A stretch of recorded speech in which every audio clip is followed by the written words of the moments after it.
जी नाज़रीन, मैं हूं मोहम्मद असलम खान वक़ार। अगर ये हमारा सिलसिला है क्लास 7th की तारीख़ के लेक्चर का, तो ये जो छठा लेक्चर है और आज हम 5वें मुग़ल शहंशाह के बारे में बात करेंगे। और आज का जो हमारा टॉपिक है वो है शहाबुद्दीन मोहम्मद शाहजहाँ। शहाबुद्दीन मोहम्मद शाहजहाँ जो कि अकबर जहांगीर का बेटा था और औरंगज़ेब आलमगीर का बाप था। तो जहांगीर की वफ़ात के बाद 1627 में जहांगीर की वफ़ात हुई थी। जनवरी 1628 में इसकी तख्त नशीनी हुई। शाहजहाँ का असल नाम खुरम था और इसकी विलादत जो है 1592 ईस्वी में हुई थी। अकबर की बीवी रुकैया सुल्ताना ने जो है ना इसको शाहजहाँ को गोद में लिया था और इस की तलीमी तरबियत पर ख़ास तवज्जो दी गई। शमशीर जनी, तीर अंदाजी, नेज़ाबाजी, शहसवारी और बंदूक चलाना उसको सिखाई गई। तो 1610 ईस्वी में उसकी पहली शादी हुई और 1612 ईस्वी में दूसरी शादी हुई अर्जुमंद बानो के साथ, जिसको बाद में मुमताज़ महल का खिताब दिया गया और इसकी याद में शाहजहाँ ने ताजमहल तामीर करवाया। तो जो अहम खिदमात इसने जहांगीर के दौर में दी वो मेवाड़ के राजा को अतात पे मजबूर किया गया और अहमदनगर के हाकम को मुगल दुश्मनी से बाज रखा। तो शाहजहाँ के दौर की जो दो बड़े अहम वाक़यात हैं, एक शाहजहाँ की सेंट्रल एशिया पे मुहिम है और दूसरा जो उसके बेटों की खाना जंगी है। तो उस वक़्त जो सेंट्रल एशिया में जो हुक्मरान था वो नज़र मोहम्मद था। ये 1645 ईस्वी की बात है। तो नज़र मोहम्मद के ख़िलाफ़ बगावत हुई और वो बड़ा गैर मकबूल था। अफवाज ने और अवाम ने उसके बेटे अब्दुल अज़ीज़ को जो है ना बादशाह बना दिया। तो नज़र मोहम्मद ने शाहजहाँ से मदद की तलब की। शाहजहाँ ने अपने सबसे छोटे बेटे मराद को जो है ना फ़ौज दे के भेजा बल्ख और बदख्शां की तरफ। तो नज़र मोहम्मद जो है ना ईरान की तरफ चला गया और मराद की फ़ौजों ने बल्ख और बदख्शां पर कब्ज़ा कर लिया। सेंट्रल एशिया में सर्दी बहुत ज़्यादा पड़ती है। जब सर्दी का आगाज़ हुआ तो मुग़ल फ़ौज जो है ना वापस आ गई और उज़्बकों ने ये इलाके वापस ले लिए। तो 1647 ईस्वी में औरंगज़ेब को जो है ना भेजा गया सेंट्रल एशिया बल्ख की तस्कीर के लिए और ख़ुद जो शाहजहाँ जो है ना काबुल में मौजूद हुआ ताकि निगरानी कर सके वो इस मुहिम की। तो अब्दुल अज़ीज़ ने पहले मुकाबला किया, बाद में उसने सुलह की दरख्वास्त की और जो कि मान लीजिए नज़र मोहम्मद ने भी कोशिश की कि वह ईरानियों की मदद से ये इलाके वापस ले ले, लेकिन वो भी नाकाम हुआ। तो एक और अहम वाक़या जो है ना जो शाहजहाँ के अहद में हुआ वो शाहजहाँ ने जो पुर्तगीज़ों की किला था हगली, इसका मुहासरा कर लिया। तो सूरत हाल कुछ इस तरह से थी कि 1498 ईस्वी में एक पुर्तगीज़ वास्को डे गामा जो है ना वो इंडिया के जनूब मगरबी साहिल पे पहुंचा और इन्होंने पुर्तगीज़ों ने गोवा, दमन और देव पर कब्ज़ा कर लिया। 1579 ईस्वी में बंगाल के शहर हगली में पुर्तगीज़ों ने तजारती मरकज़ कायम किया और एक वहाँ पे बाद में किला भी बना लिया। पुर्तगीज़ी जो थे वो बहरी जहाज़ों की लूट मार करते थे और साहिली शहरों में भी वो लूट मार करते थे और लोगों को गुलाम बना के ले आते थे।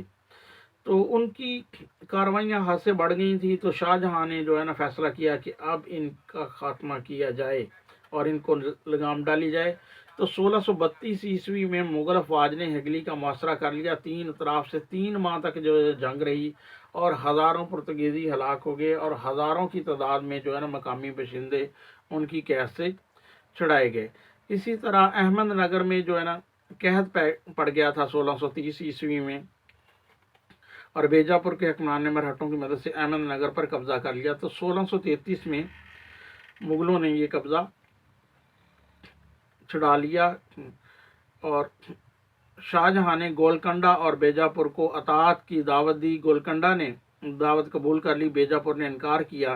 तो बीजापुर पे तीन अतराफ से हमला हुआ और उन्होंने भी सुलह की दरख्वास्त करने पर मजबूर हुए। सालाना खराज का वादा किया और मरहटों से ला तलकी का भी वादा किया। तो जो सबसे अहम वाक़या हुआ वो शाहजहाँ के बेटों की आपस में खाना जंगी थी। जब 1657 ईस्वी में शाहजहाँ की सेहत काफ़ी ख़राब हो गई तो उसके बेटे जो है ना वो तख्त हासिल करने के लिए आपस में लड़ने के लिए तैयार हो गए। तो शाहजहाँ के 4 बेटे थे। दारा शिकोह सबसे बड़ा था और इसे आमतौर पे वली अहद की कंसिडर किया जाता था। शुजा जो बंगाल का हकम था वो बड़ा सुस्त था, साहिल पसंद था। औरंगजेब इनमें सबसे काबिल था, ये दक्कन का गवर्नर था। और मुराद जो सबसे छोटा था वो गुजरात का गवर्नर था। मुराद बड़ा जल्दबाज किस्म का था। तो सबसे पहले जो है ना मुराद ने गुजरात में बादशाहत का ऐलान किया और उसने सूरत को अपना दारुल हुकूमत करार दे दिया। अपने नाम के सिक्के जारी कर दिए और खुतबे में भी अपना नाम शुरू कर दिया। तो शुजा जो है ना वो उसने बंगाल में अपनी बादशाहत का ऐलान कर दिया और आगरा की तरफ रवाना हो गया। तो जो सबसे पहला मार्का है वो शुजा और दारा शिकोह के दरमियान हुआ। इसमें दारा शिकोह के बड़ा बेटा मुकाबले के लिए आया। उसने शुजा को शिकस्त दी और शुजा जो है ना भाग गया। ये बनारस के मकाम पे तकरीबन जो है ना ये जंग हुई थी। दूसरा मार्का जो है ना औरंगजेब और दारा शिकोह के, औरंगजेब ने मुराद को अपने साथ मिला लिया था। तो अब औरंगजेब और मुराद एक तरफ थे और दारा शिकोह की फौजें दूसरी तरफ। तो उज्जैन के मकाम पे ये जंग हुई जिसमें दारा को शिकस्त हुई।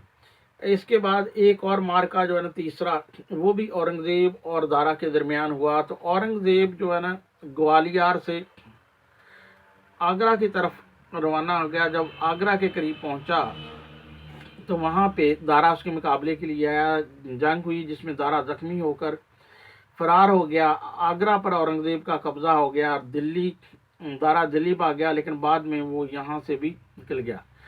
तो इन्हीं दिनों में शाहजहाँ का एक खुफिया खत जो है ना वो मुराद के नाम जो था वो पकड़ा गया। औरंगजेब ने मुराद को ग्वालियर में कैद कर दिया क्योंकि शाहजहाँ ने कहा था मुराद को कि वो औरंगजेब का साथ छोड़ दे। औरंगजेब ने जुलाई 1658 ईस्वी में बादशाहत का ऐलान कर दिया और शाहजहाँ को किले में बंद कर दिया। जो एक चौथा मार्का जो है ना औरंगजेब और शुजा के दरमियान हुआ। जब औरंगजेब और दारा शिकोह के साथ मसरूफ़ था तो शुजा ने समझा कि अब मौका है। वो बंगाल से इलाहाबाद आया और आगरा की जाना पेशकदमी की। 1659 में शुजा को शिकस्त हुई और वो मशरकी बंगाल भाग गया। अब पांचवा मार्का जो है ना वो औरंगजेब और दारा के दरमियान में हुआ। दारा जो है ना इन दिनों मुल्तान में था। जब औरंगजेब शुजा के साथ मसरूफ़ था तो दारा ने मौका गनीमत जाना और वो मुल्तान से सिंध और फिर अजमेर पहुंचा। उसने काफ़ी राजाओं को मदद की दरख्वास्त की, कुछ ने उसकी मदद देने का वादा भी किया। अजमेर शरीफ में जो है दारा और औरंगजेब का मुकाबला हुआ। दारा को शिकस्त हुई और वो भाग गया। बाद में गिरफ्तार हुआ, उस पर मुकदमा हुआ और उसको कत्ल कर दिया गया। दारा के बेटे सलमान शिकोह ने भी जो है ना कोशिश की, वो भी गिरफ्तार हुआ और कत्ल कर दिया गया। 1666 ईस्वी में जो है ना शाहजहाँ ने वफात पाई। ये 8 साल तकरीबन वो कैद में ही रहा। शाहजहाँ का जो दौर है उसे मुगलों का सुनहरी दौर कहा जा सकता है। इसमें संतो हरफत, फन तमीर और इल्म अदब की बड़ी तरक्की हुई। शाहजहाँ ने काफ़ी अच्छे इकदाम किए जिसमें उसने तलीमी सजदा को ख़त्म कर दिया, कमरी सन को राइज किया और जहाँ तक तमीरात का तल्लक है तो आगरा में उसने मुमताज़ महल का मकबरा बनाया। ये दुनिया के 7 बड़े अजायबात में शामिल है। ये दरिया जमुना के किनारे है। दिल्ली में उसने लाल किला में रंग महल, दीवान आम और दीवान ख़ास तमीर कराए जिनमें सुर्ख संगमरमर का इस्तेमाल हुआ। दिल्ली की जामा मस्जिद शहाबुद्दीन शाहजहाँ ने बनाई और इस तरह लाहौर का शालामार बाग भी शाहजहाँ के दौर में बना। जहांगीर का मकबरा जो कि लाहौर शाहदरा में है वो भी जहांगीर के दौर में बना। इस तरह शाहजहाँ के ससुर आसफ जाह का मकबरा भी शाहजहाँ के दौर में तमीर हुआ। लाहौर के किले में शीश महल और 9 लखा बारादरी बनाई गई। مسجد وزیر خان بھی جو ہے نا شاہجہاں کے دور میں تعمیر ہوئی، جس پر ایرانی فن تعمیر کا بہت اثر ہے۔ ٹھٹھہ کی جامع مسجد بھی شاہجہاں کے دور میں بنائی گئی۔ شاہجہاں کی بیٹی جہاں آرا جو تھی، اس نے آگرہ کی جامع مسجد بنائی۔ یہ مسجد کے 3 گنبد ہیں۔ شاہجہاں کو جو ہے نا انجینئر بادشاہ کہا جاتا ہے، اس کے دور میں سب سے زیادہ تعمیرات ہوئیں، لیکن جو اس کے بیٹوں کی خانہ جنگی تھی، اس نے مغلوں کے زوال کی بنیاد رکھ لی۔ تو یہ تھا ہمارا 5واں شہنشاہ شہاب الدین شاہجہاں، مغل فرمانروا جو بابر، ہمایوں، اکبر اور اس کے بعد جہانگیر اور شاہجہاں۔ اور اگلے لیکچر میں ہم اورنگزیب کے بارے میں بات کریں گے۔